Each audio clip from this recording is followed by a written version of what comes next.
예수님은 당신을 사랑하십니다.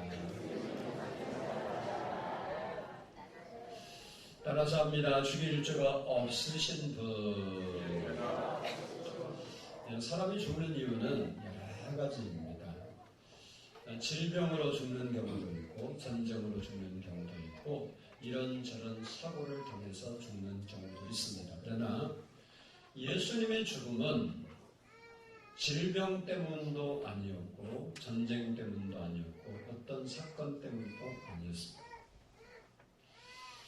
예수님을 사형에 처하도록 최종 선고했던 빌라도는 오늘 본문에서 3번씩이나 예수님은 죽일 죄가 없다고 고백을 했습니다.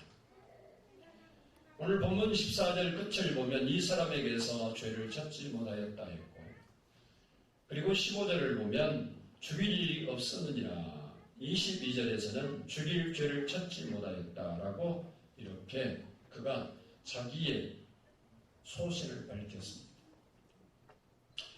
빌라도는 당시 유대와 사마리아와 이두메 이 세 지방을 다스리기 위해서 로마로부터 총독의 임명을 받고 5대째 통독으로 이곳에 부임한 사람입니다. 로마가 유대 나라를 점령하고 그 점령지를 통치하기 위해서 총독을 파견한 겁니다. 사형 선고는 이 로마 총독이 최종 결정권을 가지고 있기 때문에 예수님을 십자가에 못 박도록 선고하는 결재권을 이 빌라도가 가지고 있었습니다. 그런데 그 빌라도는 예수님이 죽을 죄가 없다라고 그렇게 확신을 가지고 있었습니다. 하지만 유대인들의 압력에 밀려서 결국은 십자가에 못 박도록 선고를 했던 것입니다. 마태복음 27장 19절을 보면 빌라도가 예수님을 재판하기 위해서 재판석에 앉았을 때 그의 아내가 급히 사람을 보내서 한 말이 기록이 되어 있습니다. 총독이 재판석에 앉았을 때 그의 아내가 사람을 보내 이르되 저 오른 사람에게 아무 상관도 하지 마옵소서. 오늘 꿈에 내가 그 사람으로 인하여 애를 많이 태웠나이다. 빌라도 아내 역시 예수님은 죽일 죄가 없다고 그렇게 말했습니다.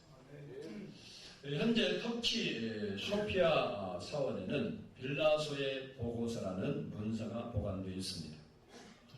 빌라도가 예수님에 대한 생각 그리고 자기의 의견을 거기다가 서기관이 받아 쓴 문서입니다. 그 문서는 당시에 총독이 로마 황제에게 보고하기 위해서 이렇게 쓴 책인데 5권으로 되어 있습니다. 이 보고서 내용에 보면 예수는 죄가 없기 때문에 사형을 언도할 수 없지만 유대인들의 소요 사태를 잠재우기 위해서 어쩔 수 없이 사형 언도를 내렸다고 하는 고백이 담겨 있고, 그리고 죄 없는 나사렛 예수를 죽이기 위해서 끌고 다니는 지옥의 악마 같은 무서운 계략을 꺾을 수 있는 방법이 무엇일까를 고민했다고 적고 있습니다. 그리고 거기에는 자기 아내가 울면서 자기에게 간청한 내용이 기록이 되어 있습니다. 조심하십시오. 조심하십시오. 저 사람에게 손대지 마십시오. 그는 거룩한 분입니다. 어젯밤 저는 환상 중에 그를 보았습니다. 그는 물 위로 걸어가고 있었습니다. 그는 또 바람 날개를 타고 날아다니고 있었습니다. 그가 폭풍과 호수의 물고기에게 말하였는데 그 모든 것들이 그의 말에 복종하였습니다. 만일 당신이 제 애원을 듣지 않는다면 로마 중의원이 받을 저주가 두렵고 가이사가 당할 괴로움이 두렵습니다.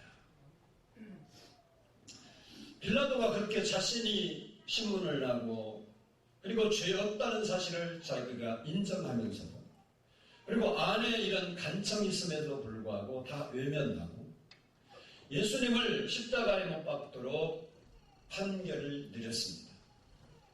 우리는 이 사건을 통해서 두 가지 사실을 발견할 수 있는데, 첫 번째는 따라서 합시다. 예수님은 죄 없이 고난을 당하셨다. 오늘 본문 14절을 같이 한번 읽어보겠습니다. 14절 시작. 이르되 너희가 이 사람을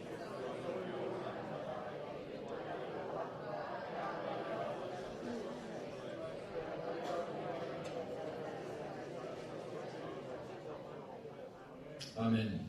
그리고 15절을 보면 그가 행한 일에는 죽일 일이 없느니라 그랬습니다. 그리고 22절 끝을 보면 나는 그에게서 죽일 죄를 찾지 못하였나니 라고 했습니다. 이처럼 빌라도는 예수님은 죽일 죄가 없다고 3번씩이나 선언을 했습니다. 그 당시 십자가에 못 박아 죽일 수 있는 죄인은 신성모독죄, 그리고 국가반역죄, 살인죄 등이었습니다. 그러나 예수님은 그런 죄를 범한 적이 없습니다. 하나님이신 예수님이 자신이 하나님이라고 그리고 하나님의 아들이라고 말하는 것은 사실을 선포하는 것이 신성모독이 아닙니다. 그리고 예수님은 33년을 살아가시면서 병든 자를 고쳐주셨고 그리고 어려운 사람들을 돌봐주셨고 배고픈 사람들을 먹여주셨습니다. 이것은 훈장을 받을 일이지 반역이나 영모죄에 해당되지 않습니다. 그뿐입니까? 예수님은 죽일 죄인을 살려주셨고 죽은 나사로를 살렸고 38년 된 병자를 고쳐주셨습니다. 그런데 어떻게 살인 강도와 한날 같은 장소에서 못을 박을 수 있겠습니까? 그런데도 불구하고 그 예수님은 짐승처럼 끌려가서 욕하고 때리고 찌르고 침뱉고 십자가에 못 박았습니다. 히브리서 기자는 히브리서 4장 15절에 우리와 똑같이 시험을 받으신 이로되 죄는 없으시니라 라고 예수님을 이야기했습니다. 그리고 7장 26절을 보면 악이 없고 더러움이 없고 죄인에게서 떠나 계시고 라고 말했고 9장 14절을 보면 흠 없는 자기를 하나님께 드렸다 그랬습니다. 어떻게 하나님께 드렸습니까? 히브리서 9장 12절을 보면 자기 피를 드렸다 했고 10장 10절을 보면 자기 몸을 단번에 드렸다 그랬습니다. 이 사건을 일찍이 이사야는 우리 때문에 우리를 위하여라고 예언해 놓았습니다. 이사야 53장 5절을 보면 그가 찔림은 우리의 허물을 인하며 그가 상함은 우리의 죄악을 인함이라 라고 했습니다. 흉악한 범죄 때문에 형벌을 받고 징벌을 받는 것은 자랑할 것이 되지 못하지만 다른 사람의 생명을 구원하기 위해서 당하는 희생은 크고 귀하고 위대한 것입니다. 예수님은 빌라도의 평가대로 죄가 있어서 십자가를 지시는 것이 아니라 성경에서 예언한 말씀처럼 죄 많은 우리를 위해서 십자가를 지셨다는 사실.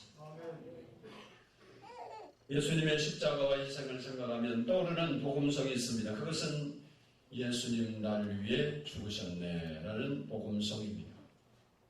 부제는 왜 나를 사랑하냐? 주님이 우리를 사랑하셨기 때문에 십자가에 달려 돌아가신 것이지 능력이 없거나 아니면 힘이 없거나 죄가 있어서 죽으신 것이 아닙니다.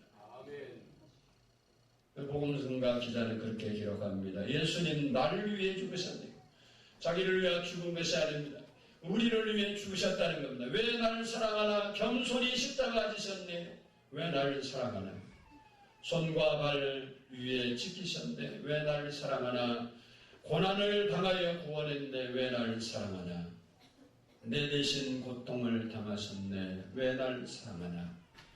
죄 용서 받을 수 없었는데 왜 날 사랑하나? 왜 날 사랑하나? 왜 날 사랑하나? 왜 주님 갈보리 가야 했나? 왜 날 사랑하나? 우리 함께 주님의 사랑을 생각하면서 기도하겠습니다.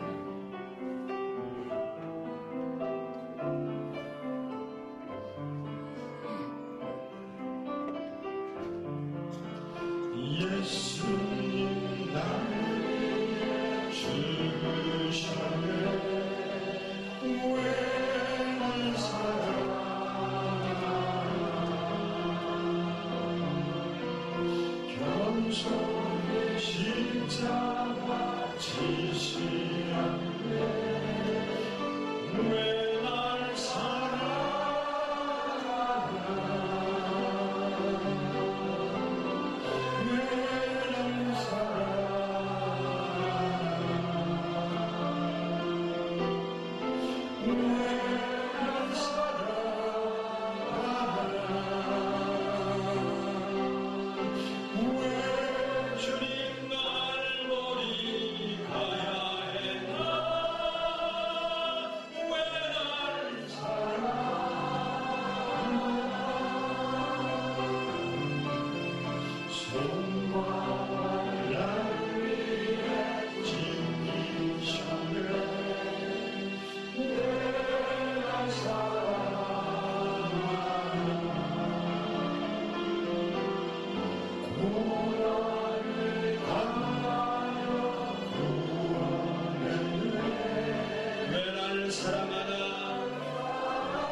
예수님 나를 위해 죽으셨네.